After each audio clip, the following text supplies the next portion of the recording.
Shalom Bapak Ibu semua yang dikasihi oleh Tuhan Yesus. Hari ini Sabtu 26 Juli 2025, renungan kita berjudul Dilayani sekaligus melayani. Firman Tuhan kami ambil dari Injil Yohanes 2 ayat 3 sampai yang ke-5. Demikian bunyi firman Tuhan. Ketika mereka kekurangan anggur, Ibu Yesus berkata kepadanya, "Mereka kehabisan anggur." Kata Yesus kepadanya, "Mau apakah engkau daripadaku, Ibu? Saatku belum tiba." Tetapi Ibu Yesus berkata kepada pelayan-pelayan, "Apa yang dikatakan kepadamu, buatlah itu."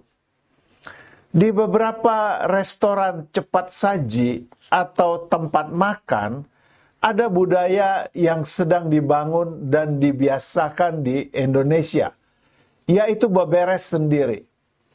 Budaya ini merupakan ajakan untuk membereskan dan membuang sendiri sisa makanan atau peralatan makan ke tempat yang sudah disediakan. Budaya ini sebenarnya sudah dimulai dari tahun 2018 oleh salah satu restoran cepat saji terbesar di Indonesia.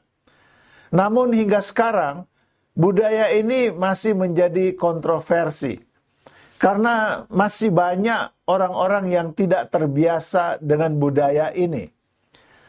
Yohanes mencatat bahwa Maria, Yesus, dan para murid hadir di sebuah pesta perkawinan. Perlu dicatat bahwa keramah tamahan oleh tuan rumah kepada tamu merupakan nilai yang sangat dijunjung tinggi dalam budaya zaman itu.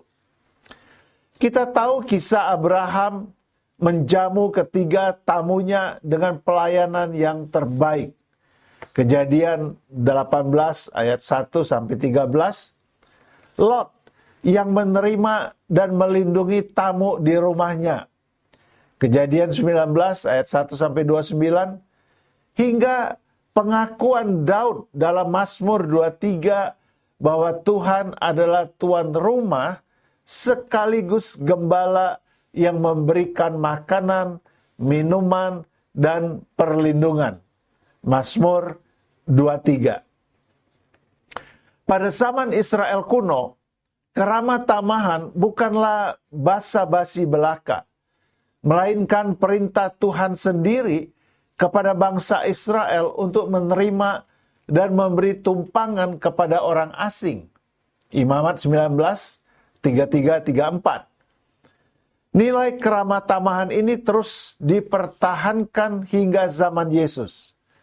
Maka tidak heran, pada saat kehabisan anggur, pemimpin pesta merasa panik hingga ia harus meminta bantuan kepada Maria yang diperkirakan kenalan baik dari mempelai. Dalam benak Maria, ia hanya bisa meminta pertolongan kepada Yesus. Namun, Yesus datang sebagai tamu undangan yang berhak menerima pelayanan terbaik dari tuan rumah. Sebagai tamu undangan, Yesus tidak berkewajiban menolong permasalahan mereka. Dengan mudah Yesus bisa menolak dan berpikir seperti orang-orang zaman sekarang yang menolak budaya beberes sendiri dengan berkata, "Kan saya tamu, ya tugas tuan rumah lah yang mengurusi anggur yang habis. Tamu berhak dilayani, bukan melayani." Namun, Yesus memiliki hati untuk melayani. Perkataan Yesus kepada Maria tidak bermaksud menolak untuk memberikan bantuan, tetapi penegasan bahwa pelayanan Yesus hanya mengikuti perintah dan waktu Bapa di sorga. Yang menarik adalah Maria mengetahui isi hati Yesus yang pasti bersedia membantu.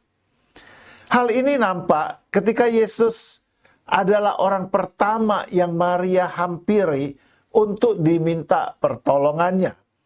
Selain itu, Maria meminta para pelayan untuk menaati apa yang akan Yesus katakan.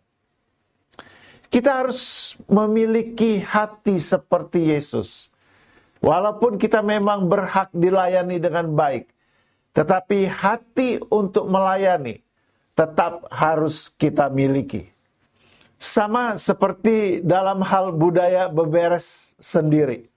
Tentu kita berhak mendapatkan pelayanan terbaik.